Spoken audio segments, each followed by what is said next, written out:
자, 오늘도 이제 신약 부분 이제 책 보도록 하겠습니다. 예수님 하나님의 아들 큰 주제죠. 그 가운데에 이제 시험을 이기신 예수님 이 부분에 대해서 보도록 합니다.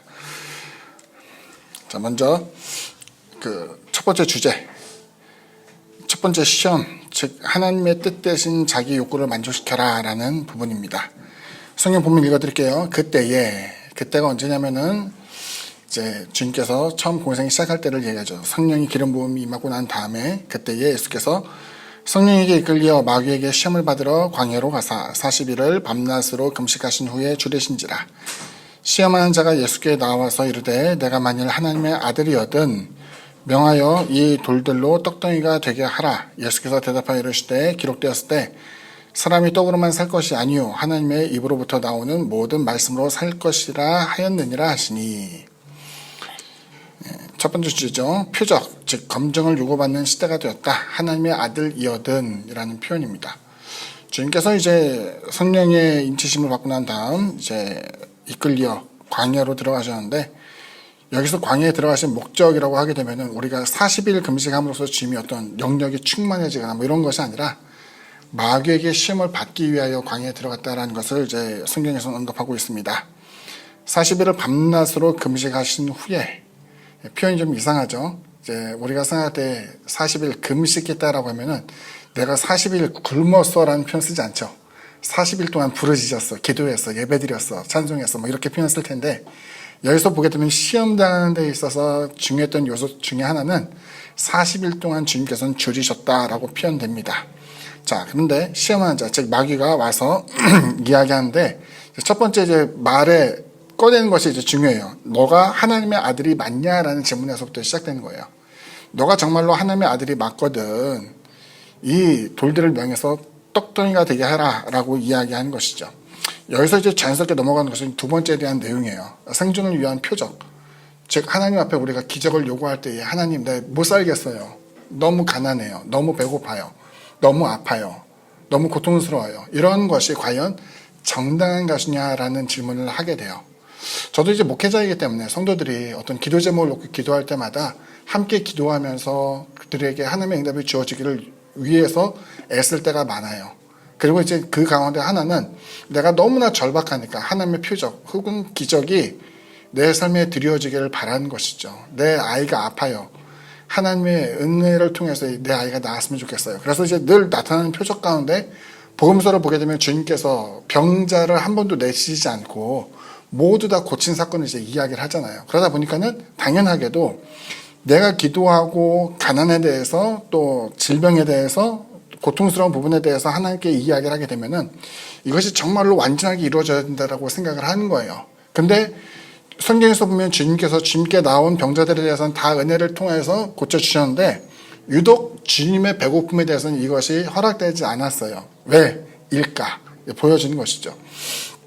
주님께서는 생계를 위한 혹은 이제 질병, 고통 뭐 이런 것으로부터의 어떤 표적을 정당화시키는 것이 아니었고, 그렇기 때문에 생계를 위하여서 내가 약간의 죄 혹은 내가 어떤 만족을 위해서 약간의 꾀를 부린다 하더라도 하나님께서 이것을 용서해 줄 거야라는 말랑말랑한 이야기로 자신의 가르침을 대신하지 않았어요.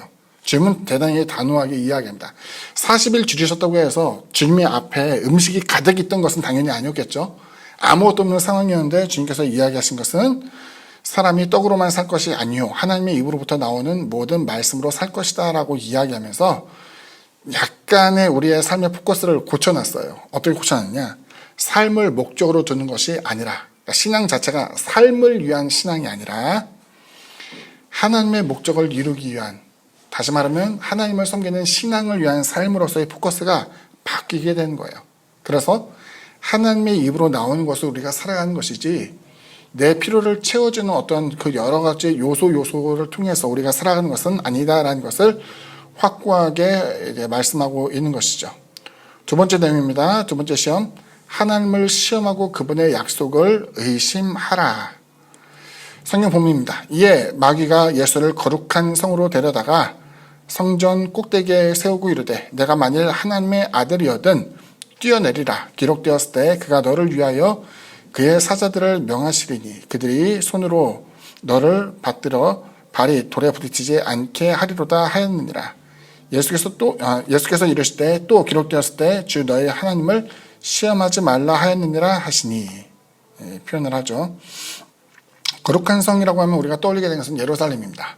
그리고 거룩한 성에 당연히 그 중심에는 이제 성전이 있죠. 헤롯 성전에 대해서 이제 이야기를 하는데, 헤롯 성전은 솔로몬의 성전보다 훨씬 더 컸어요. 굉장히 컸어요. 그래서 성전이 크기가 얼마나가 봤더니 예루살렘이 이스라엘의 수도잖아요. 그 전체 면적의 5분의 1이 성전이에요. 그러니까 어느 골목 들어가서 막 성전이 있고 이런 게 아니라 어디서 보더라도 성전이 보일 만큼 큰 곳이었어요. 그 성전 꼭대기 올라가서 마귀가 또 이야기한 것은 동일한 질문이에요. 너가 하나님의 아들이야? 그렇다면 여기서 뛰어내려라. 위험을 감수해라. 그렇다면 하나님께서 시편을 통해서 이야기한 것이 있지 않겠는가라고 언급하게 된 것이죠. 우리가 이제 종종 사람들로부터 모욕당하고 또 비난받는 것 가운데 하나는 세상 사람들이 성경에 있는 말씀을 인용해서 이제 우리에게 시험거리를 제공할 때 우리는 당혹감을 느끼곤 합니다. 기록되었을 때 하나님의 말씀을 이제 문자주의적으로 해석하려는 많은 시도들이 있었어요. 그러다 보니까 이제 우리가 하나님 앞에 기도하며 간구할 때에 이제 특히 마가복음에 있는 내용이 많은 사람들이 걸림돌이 되곤 했는데, 문자주의 뭐냐면은 성경 말씀이 있는 것을 문자 그대로 이해하고 받아들여야 된다. 이것이 어떤 메타포, 은유적인 것이 있는 것이 아니라 그냥 있는 그대로 말씀대로 우리가 행하게 되면 다 잘 된다, 다 이루어진다라고 이야기하는 거예요. 근데 이제 안타깝게도 우리 오순절 교단 같은 경우는 이 문자주의에 대한 경향이 사실은 굉장히 강해요. 왜냐하면 오순절주의 자체가 어떠한 의미를 갖고 있냐면 초대교회에 일어났던 여러 가지 현상과 내용들이 오늘날에도 동일하게 일어날 것이다라는 것을 믿고 있는 그 신앙의 정체성을 갖고 있는 교단이 오순절 교단이기 때문이에요. 자, 그런데 마가복음에 이와 같은 내용이 있어요. 이제 보시면 아시겠지만 믿는 자들에게는 이런 표적이 따르리니 곧 그들이 내 이름으로 귀신을 쫓아내며, 여기까지는 이제 우리가 다 알아요. 새 방언을 말하며, 문제가 뭐였냐면 뱀을 집어올리며 무슨 독을 마실지라도 해를 받지 아니하며 병든 사람에게 손을 얹은즉 나으리라 하시더라. 그러니까 이 부분에서 극단주의적인 문자주의자들, 이 사람들이 이와 같은 똑같은 일을 행해야 된다고 생각하고 실제로 독사에게 물리기도 해요. 그리고 웃으신 것처럼 많은 분들이 이것으로 말미암아 죽게 되었어요. 근데 그 사람들이 갖고 있는 믿음이 그럼 잘못되느냐? 믿음의 부분에 대해서는 저는 언급하고 싶지 않아요. 왜냐하면 이들은 실제로 그 같은 말씀대로 다 이루어질 것을 그들이 알았기 때문이죠. 그런데 여기는 그대로의 내용이 주님께서 받으셨던 두 번째 내용과 굉장히 흡사해요. 시편에 기록된 내용을 보게 되면은 너가 고난을 당하고 환난 가운데 위기 가운데 있을 때에 설령 떨어진다 할지라도 천사들이 너를 붙잡아서 이와 같이 죽음에 이르게 하지 않겠다라는 그 약속의 시편 내용을 통해서 기록되어 있기 때문에 주님께 대해서도 이야기를 한 거예요. 사도 바울 선생 같은 경우는 실제로 뱀에게 물렸지만, 독사에게 물렸지만 죽지 않았어요. 거기에는 기적이 일어나고 왜 독사에게 스스로 물렸다는 사람에게는 죽음이 찾아오게 됐을까라는 것을 우리가 한번 생각해 본다라면은, 여기서 보게 되면 그들이 의도한 하나님을 시험하려고 했던 그 내용이 아니라 하나님의 영광을 위해서 애를 쓰고 수고한 그 가운데 닥치게 된 불안, 혹은 잘못된 요소, 혹은 질병, 혹은 이와 같은 도구로 인하여서 있는 재앙이 하나님의 도우심을 통해서 이것이 완화되고 경감되고 사라지게 된 효과는 있었겠지만, 여기 나타나는 것처럼 네가 하나님의 아들이라며, 반대로 한번 이야기할 거예요. 네가 목사야? 너가 성도야? 너가 재직이야? 너가 하나님의 교회를 위해서 혹은 하나님께 인정받은 사람이야? 그럼 이 정도는 할 수 있어야지 라고 할 때에 거기에서 미혹당하지 않게 된 것이 바로 예수님의 태도였던 것이죠. 예수님은 그 말씀으로서 미혹하는 사람, 그리고 말씀을 가지고 하나님을 시험하게 하는 사람에게 다음과 같이 대답하셨죠. 기록되었을 때 주 너희 하나님을 시험하지 말라. 여기서 보게 되면은 시험하지 말라는 또 다른 말씀을 가지고 인용을 했는데, 말씀과 말씀이 충돌하는 그 가운데서 우리가 무엇을 택할까에 대한 내용이 굉장히 중요해지겠죠. 같은 하나님의 말씀, 이것도 하나님의 말씀이고 저것도 하나님의 말씀인데 왜 이것은 온당치 않고 이것이 맞을까요? 라고 물어보게 된다면은 여기에 대한 선명한 기준이라는 것이 있어야 될 거 아니겠어요? 그 기준에 대해서 이야기합니다. 성경은 나를 위한, 나를 변호시키기 위한, 또 나를 드러내기 위한 이와 같은 말씀이 아니라 나를 향한 말씀이다. 나에게 주신 말씀인 것은 맞는데 나에게 하나님의 뜻을 알려주어서 하나님의 가르침에 순종하도록 이끌게 되는 것이지, 내가 이 말씀을 인용하고 저 말씀을 인용해서 이것이 다 내게 이루어지기를 원한다 라고 해서 이루어지는, 내 선택을 통해서 이루어지는 말씀이 아니라 모든 것이 나를 향한 것이긴 하지만 내게 있어서 하나님께서 원하시는 올바른 길을 알게 하시며 또 지도하시는 그 같은 내용이라는 것을 보여주고 있는 거예요. 그래서 이제 성경 말씀을 이제 종종 인용하면서 분쟁 가운데 있는 것 가운데 하나는, 성경 말씀이 이것저것을 이야기하면서 이게 맞냐 저게 맞냐 이야기하면서 별로 중요하지 않을 때가 많아요. 그럼 어떤 게 중요하냐? 이 말씀이 어떠한 통일성을 갖고 있는가, 어떤 의도로 쓰여졌는가, 그래서 그 의도를 통해서 하나님이 우리에게 무엇하기를 원하신가를 알아내는 것이 정말로 중요해요. 그래서 우리 잘 알고 있는 내용 있죠. 청개구리 이야기. 청개구리가 항상 엄마의 말을 듣지 않다가 엄마가 죽을 때까지 와서 이야기를 합니다. 얘야, 내가 죽거든 저 시냇가에 가서 나를 묻어다오. 그러니까 어머니는 이미 알고 있는 거예요. 얘는 청개구리이기 때문에 그러면은 좋은 곳에 가서 나를 묻겠구나 생각을 했는데, 청개구리가 또 여기서는 또 믿음이 좋아요. 순종을 잘해요. 그래서 또 개울가에 가서 이제 묻었죠. 떠내려가는 모습을 보면서 개굴개굴 울었다라는 이야기가 있는데, 중요한 것은 이거예요. 의도가 무엇이었을까? 말 안 듣는 나를 위해서 한 말인가? 믿음 없는 나를 위해서 한 말인가? 믿음이 정말로 있고 하나님의 뜻을 추구한다라고 한다면은 이 같은 말씀을 분쟁 삼아서 자신을 높이는 일들은 하지 않았을 것이다라는 것을 이제 전제로 하게 되는 거예요. 성숙한 그리스도인이 해야 될 일들에 대한 것을 생각하면서 바른 길로 나아가야겠죠. 마지막 세 번째입니다. 십자가는 잊고 스스로 영광을 취하라.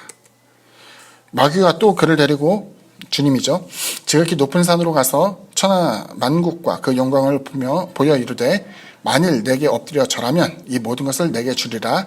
이에 예수께서 말씀하시되 사탄아 물러가라. 기록되었을 때 주 너희 하나님께 경배하고 다만 그를 섬기라 하였느니라. 이에 마귀는 예수를 떠나고 천사들이 나와서 수종되니라. 마귀가 예수님을 지극히 높은 산, 천하가 다 보이는 산 꼭대기에 이제 올라가게 된 거죠. 만일 내게 엎드려 절하면 이 모든 것을 내게 주리라. 의미가 좀 달라졌어요. 앞에서 계속 이어졌던 것은 너가 하나님의 아들이거든 이라는 표현이었는데, 여기서는 그것이 다 생략이 되고, 그래? 그럼 내가 이 모든 것, 나는 이것을 갖고 있는데 너가 내게 절하기만 되면 내가 이것을 줄게 라고 이야기를 하는 거예요. 교회를 다니면서 왜 교회 다닙니까? 라고 이야기하면은 하나님께 복받기를 원해요. 하나님의 은혜를 통해서 내가 높은 자가 되기를 원해요 하는 경우가 많아요. 부끄럽게도 부모님의 기도 제목의 절반은 아마 자식을 위한 것이고, 자식들이 출세하거나 높은 지위를 얻기를 위해서 기도할 거예요. 그러니까 여기서 보게 되면은 주님께 제안했던 마귀의 그 내용은 사실 사람이 살면서 추구하는 가장 좋은 것들이에요. 세상의 정복자들은 세상을 다 얻기 위해서 그렇게 삶의 대부분을 전쟁을 통해서 소비하고 다퉜잖아요. 사상가도 자신의 사상이 세상을 지배하기를 원했고, 부자도 세상의 모든 부유함을 자신의 재산으로 끌어들이고 또 영향력을 끼치기 위해서 애를 썼을 거예요. 여기 보면 주님의 복음 사역에 대해서 이야기한 것은 너 그렇게 복음에 대해서 이야기를 하는데 결과적으로는 세상을 하나님께로 인도하고 혹은 세상을 구원하기 위한 것이 아니냐. 그런데 그 세상을 얻을 수 있는 가장 간단한 길이 너에게 있다면 어떻게 할래? 라고 이야기하는 것이, 내게 절을 한다면 내가 이것을 너에게 주마 라고 이야기하는 거예요. 다른 복음서에서는 이것은 내가 받은 것인데 라는 표현이 나오게 되는데, 여기서 이제 우리가 간과해서는 안 되는 내용이 하나가 있죠. 뭐냐면 세상 자체가 그 모든 소유가 사실은 마귀의 것은 아니었어요. 하나님의 것이죠. 여전히. 여기서 이야기하는 것은 뭐냐면 속이는 것이었어요. 우리는 속임에 대해서 잘 넘어가요. 사기꾼의 입술에 대해서 우리가 잘 경계하지 못하는 경우가 많아요. 너 이거 하면 내가 이걸 해줄게. 근데 하나님의 뜻이 아니에요. 악을 행하는 거예요. 생각하기를, 아니 나는 내가 그 모든 것을 갖게 되면 그때부터 내가 선을 행할 수 있어요. 그때부터 내가 정의롭게 행할 수 있어요. 그때부터 내가 올바르게 할 거예요. 지금은 내가 악에 대해서 타협한 것처럼 보이고 불의한 삭을 가지고 내 소유를 삼지만 내가 이 모든 것을 가지고 영향 있게 행할 수 있게 될 때에는 나는 반드시 좋은 것을 행할 거예요 라고 말을 할 수도 있을 거예요. 근데 주님은 그것에 대해서 옳다라고 인정하지 않았어요. 결과만 좋으면 과정은 어떻게 써도 된다라는 것이 성경의 뜻은 분명히 아니에요. 하나님께서는 부정한 자를 통해서 거룩한 일을 행하게 하지 않으세요. 하나님이 때로는 부정한 자를 통하여서 타락한 삶을 심판한 경우는 있겠지만은 부정한 사람으로 하여금 하나님의 영광을 대신 차지하게 한 경우는 없다라는 것을 우리에게 보여주고 있죠. 그때에 주님께서 말씀하신 것이 무엇인가 봤더니 사탄아 물러가라 였어요. 앞서 얘기할 때는 완곡한 표현, 완곡하다는 표현이 좀 이상하긴 한데 성경은 이렇게 써야 하지 않아. 이런 게 맞아. 이런 게 맞아 라고 얘기하는데 여기 보게 되면은 주님께서 하시던 이야기는 물리치는 것이었어요. 우리는 시험거리가 오게 되면은 거기에 대한 답변을 준비한 경우가 많은데요. 어느 정도 우리가 이것이 마귀의 유혹이고 잘못된 가르침이고 이것이 결국 나로 하여금 죄에 빠뜨린 것이라고 할 때에는 물러가라고 말할 수 있어야 돼요. 이 정도의 담력은 있어야 돼요. 그래서 어떤 사람이 성경을 인용해서 와서 우리를 미혹하게 할 때에 그냥 그들이 하는 얘기를 다 들어주는 것은 사실은 좀 어리석다라고 저는 생각이 돼요. 물리쳐야 돼요.